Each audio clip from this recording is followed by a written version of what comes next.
75வது இந்திய விடுதலை நாள் விழா நிகழ்ச்சி இந்தியாவெங்கிலும் கோலாகலமாக கொண்டாடப்பட்டுக் கொண்டிருக்கிறது. இந்த நேரத்திலே உலகெங்கிலும் இருக்கக்கூடிய இந்திய சொந்தங்கள் இந்த விழாவை கொண்டாடி கொண்டிருக்கிறார்கள். சங்கத்தமிழ் இலக்கிய பூங்கா வாயிலாக உங்களை சந்திப்பதற்காக வந்திருக்கிறோம். ஒரு கவியரங்கத்தோடு வந்திருக்கிறோம். சுதந்திரத்தை போற்றக்கூடிய சுதந்திரத்துடைய நம்முடைய பார்வைகளை பற்றிய கவியரங்கம் இங்கே நடைபெறுகிறது. சங்கத்தமிழ் இலக்கிய பூங்காவின் தலைவர் திருவள்ளுவரை தொழுது சங்கத்தமிழ் இலக்கிய பூங்காவின் செயலாளர் பாவேந்தர் பாரதிதாசனை வணங்கி இங்கே இந்த கவியரங்கத்தின் தலைமை பொறுப்பேற்றிருக்கக்கூடிய கவிஞர் தக்கோலம் என் ஜனநாதன் அவர்கள் வந்திருக்கிறார்கள். கவிஞர் தலைமை ஆசிரியராக இருந்து ஓய்வு பெற்றவர், கவிதை பணியிலிருந்து இன்னும் ஓய்வு பெறாதவர், என்றைக்கும் தன்னை கவிதை துறையிலே ஒரு மாணவனாக கருதுபவர், மிகுந்த சிரத்தையோடு சண்ட கவிதைகள் வழங்குவதில் வல்லவர். அவர் இன்றைக்கு சங்கத்தமிழ் இலக்கிய பூங்காவின் இந்த கவியரங்கத்தில் தலைமை தாங்குகிறார்கள். இந்த நிகழ்ச்சியை இன்றைக்கு இங்கே ஒளிபரப்பிக் கொண்டிருக்கக்கூடிய தொலைக்காட்சி நிறுவனத்துக்கும் இதை கண்டு கொண்டிருக்க உங்கள் அனைவருக்கும் வணக்கங்களை கூறி எல்லாரும் நல்லா இருக்கீங்களா கேட்டு நிகழ்ச்சிக்குள் செல்கிறோம். வாங்க ஜனநாதையா தலைமை பொறுப்பேற்று. வணக்கம்.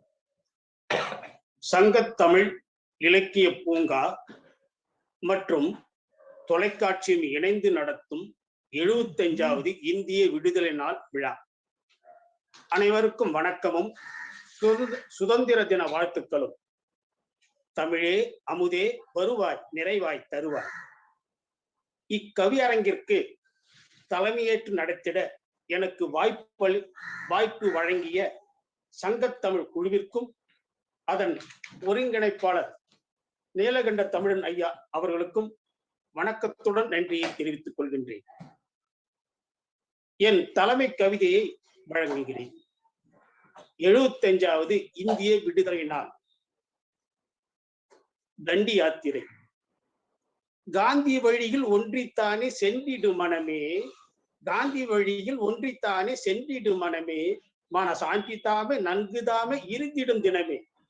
மகாத்மா என்று காந்தி தன்னை முதலில் அழைத்த தாகூரு, மகாத்மா என்று காந்தி தன்னை முதலில் அழைத்த தாகூரு, உப்பு எடுக்கும் செய்தி கேட்டு எச்சில் உமிழ்ந்தா ஏரி நிறையும், உப்பு எடுக்கும் செய்தி கேட்டு எச்சில் உமிழ்ந்தா ஏரி நிறையும் என்றும் தானே சொன்னார்.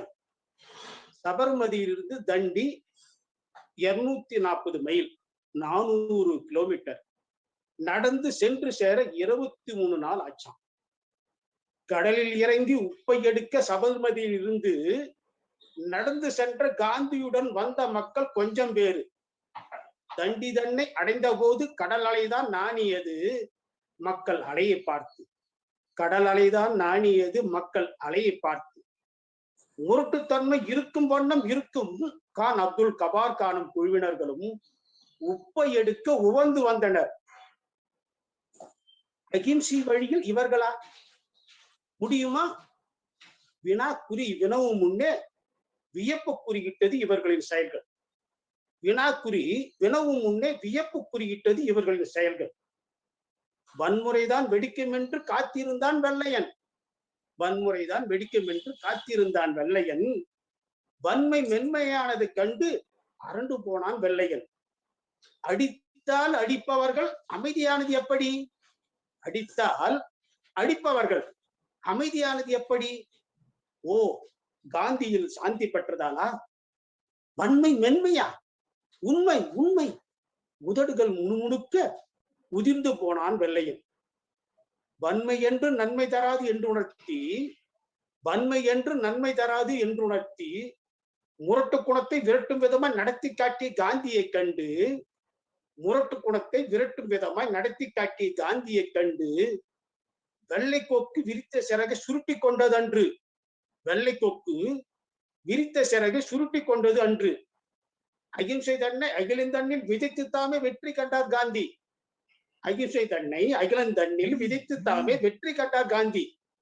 அந்த வழியில் நன்கு சென்றால் நிறைவாய் என்றும் நன்றே பெறலாம் சாந்தி. என் ஜலநாதன் தக்கோலம்.